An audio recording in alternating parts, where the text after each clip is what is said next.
you're offering, right? You're getting rid of this so that you can be a more effective disciple. Understand yourself. I'm just going to pass this around.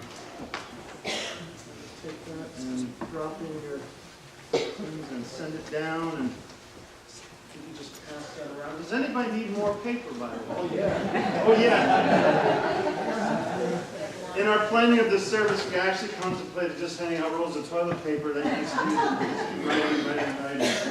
Because that's the way it goes sometimes. But the fire department wouldn't let us do that.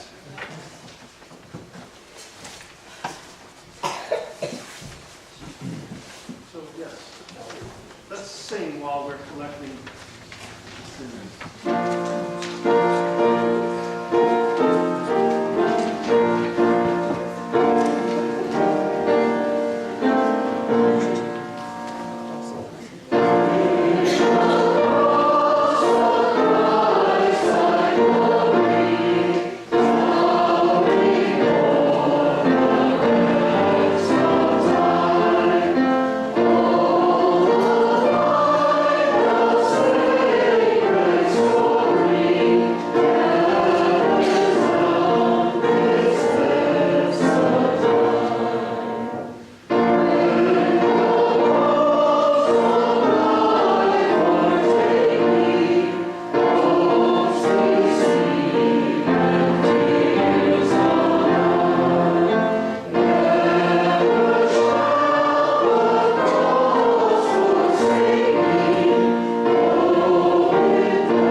It's sometimes not easy to do, because if we lived enough in this one way of being, we begin to define ourselves, and the fear is that if we take away that definition, even the good ones, especially the good ones, we won't know who we are anymore. Now that may seem silly to you, but it's one of the reasons that people get so caught in their addictions, because at least it gives them, the people around them, a sense of identity. We know who we are. We know how to deal with Dad when he comes home and he's had too much to drink. It's so hard then for someone who's addicted to alcohol to break that addiction, because the culture around them conspires to keep them in that definition of self. To come out of that upsets the equilibrium that we've become used to, even though it's not good for us. Sins are like addictions. But again, they're not true. They're not who we are. They're not who God created us to be. I just started reading a book today called The Cross and the Lynching Tree by James Cone. And he talks about the struggle and the compulsion to write this book. And he writes this in the introduction. I wanted to share it with you. I thought it was so appropriate and perfect for tonight. Now, I'm going to read the sentence to you twice. It's one of those sentences, at least when I first read it, I thought, that sounds really great, even though I have no idea what he just said. So I had to read it a few times. So I'm going to read it to you twice. So if you don't get it the first time, okay? He writes, I concluded that an imminent presence of a transcendent revelation, confirming for blacks that they were more than what whites said about them, gave them an inner spiritual strength to cope with anything that came their way. Again. I concluded that an imminent presence of a transcendent revelation, what we would call the Word of God, confirming for blacks that they were more than what whites said about them, in other words, that they were not how they were defined by others, gave them an inner spiritual strength to cope with anything that came their way. If we can borrow this phrase for our own Lenten discipline, what it says to us is that the presence of the Word of God, which is fundamentally a word of love and forgiveness, can prevent us from trying to redefine ourselves in any way other than how God would define us.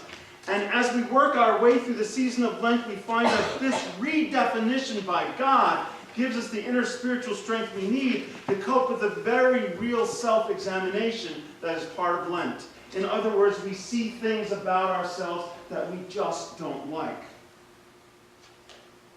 And if you're like me, some of the things you wrote on that little slip of paper are the same things you wrote last year, and the year before that, and the year before that. Sometimes our sin is like these barnacles that just you can't really get them off the hull of the boat without a lot of effort. So that's why I ask you if you're ready to release them, to let them go. They're not who you are. God defines you differently. So we have to give up on these old definitions of ourselves, that old sin.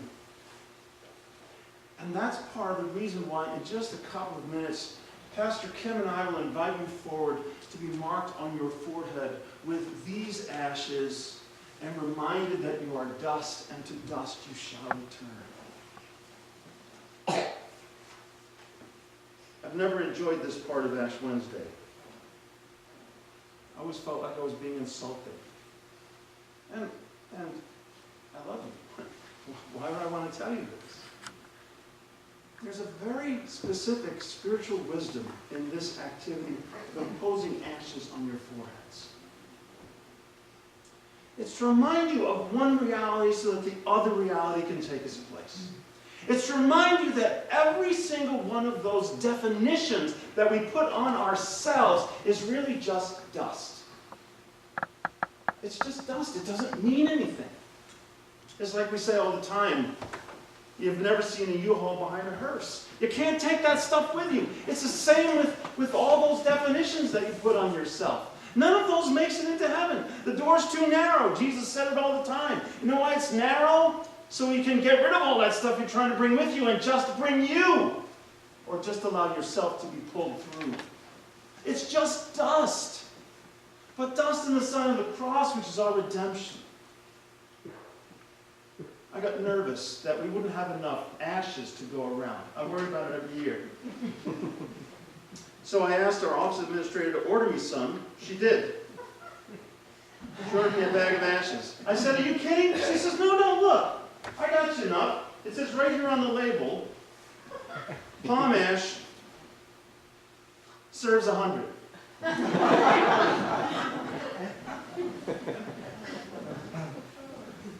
That's an awfully tiny bag. You serve in 100. Don't you love that phrase? Serves 100. That's really sweet. Serves 100. Like you want this to happen. Like you're going to a fine restaurant. But the thing is that there's plenty of ashes to go around. Plenty, but we don't need them.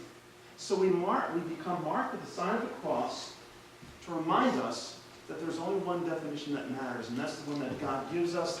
The Father confirms in the life, death, and resurrection of the Son that you are a beloved child of God. And everything else is dust and ashes. So let's see what we can do up here.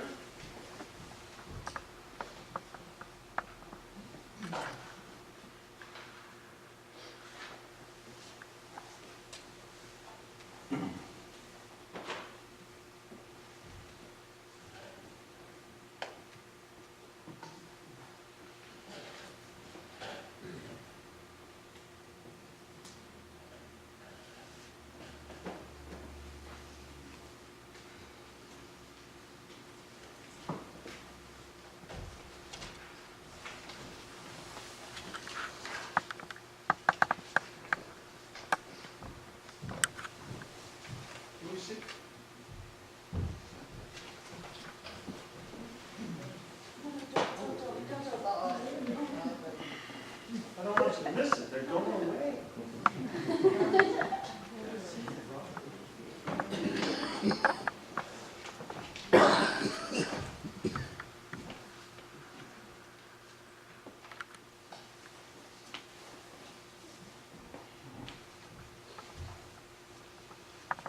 I know you wrote serious stuff on those. I did. You did, right? Stuff that you wanted to get rid of. You offered it up to God. And this is what God's love does with our sinfulness. It burns it away on the cross. It makes it good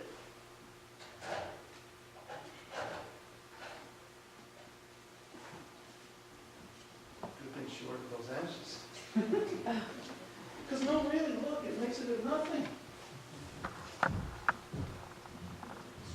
The soul that we put in there, right?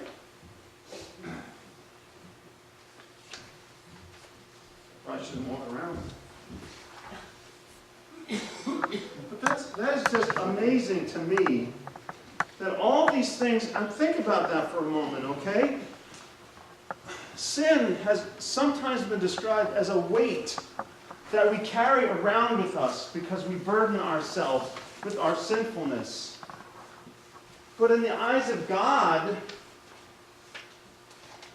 not that it's not serious, not that it's not dangerous, it's just not eternal. In the eyes of God, it burns away almost nothing. Because God sees you as you really are, as God created you, as God knew you before you even formed in the womb. So, sisters and brothers,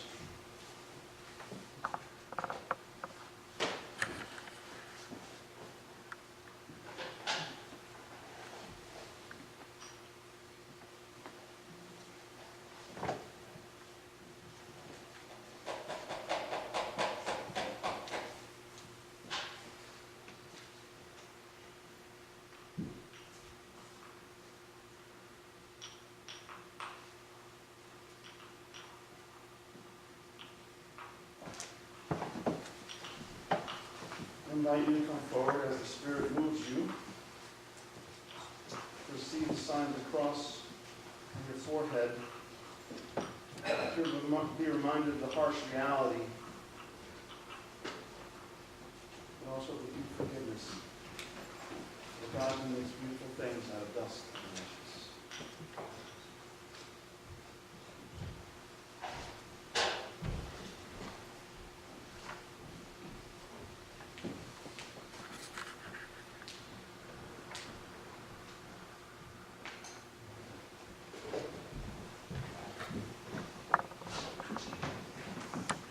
You may come on both sides of God.